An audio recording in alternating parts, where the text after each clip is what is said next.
Staglands Wildlife Reserve was established by John Simister in 1972 in the Akatarawa Valley near Wellington. It's now a natural home for unusual, iconic and endangered species. The development of the reserve involved resculpting of thousands of tonnes of clay and waterways over 10 hectares of bush and farmland. It's a collection of birds and animals, natives and introduced exotics. And our thing is everything's in really natural surroundings. When I was a kid, I lived in a very rural part of England and saw a lot of animals and birds in beautiful English countryside. So that idea hung around for years, came to New Zealand, and then gradually the idea developed of starting a wildlife reserve.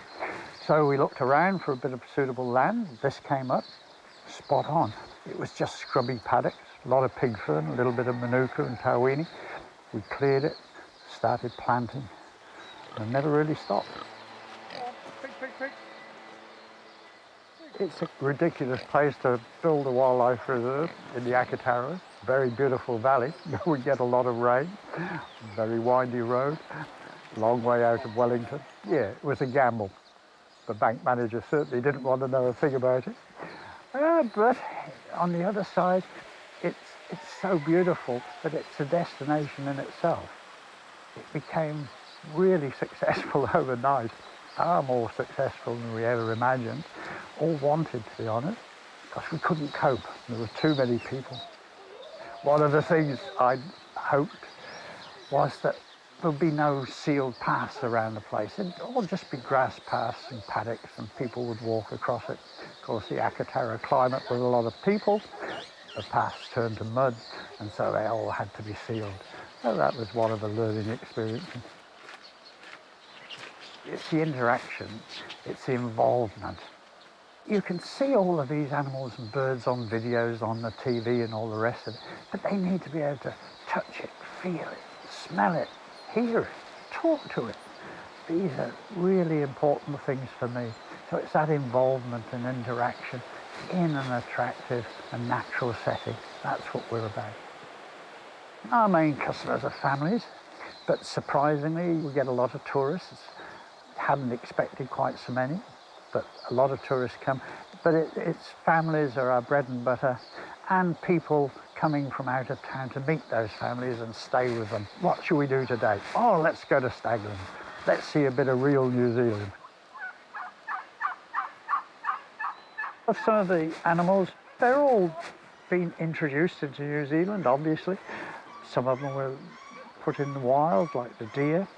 We try and have rare breeds that need preserving, breeds that may die out. I think it's really important to preserve these breeds. And so we have Highland cattle, we don't just have Friesians. We have Clydesdales, we don't just have a horse. And there's these coonies, Auckland Island pigs. And on the native side, falcons, kea, kaka, blue duck. Been quite successful over the years breeding blue duck. Arapawa Island goats. They're a neat thing and I've been involved with those for many years. I spent 15 years on a dairy farm and moved up through the share milking system, purchased my own farm. From there, I came over here to move into semi-retirement and met John Simister. We've got 4 permanent staff that run the park outside here, as well as Sarah and John themselves.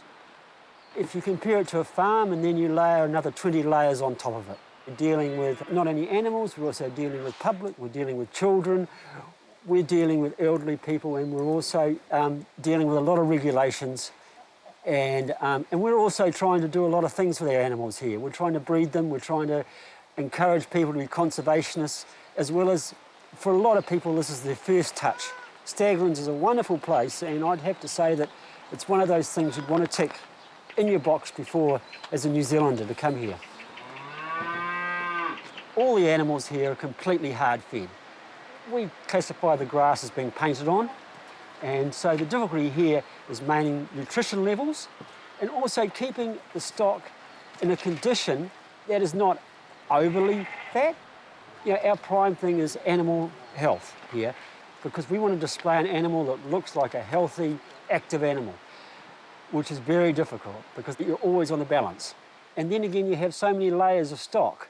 You've got the smallest little bird like this, and then you've got the donkeys, and then of course you've got the Clydesdales. And you know, you're always monitoring every day. It's a business. It has to pay its way. We don't receive any government funding or local council funding. And we're quite proud of that in a way. Every now and then we sort of think, oh, well, it would be nice to get a bit of sponsorship or a bit of financial help. But we run it as a business and it has to pay its way.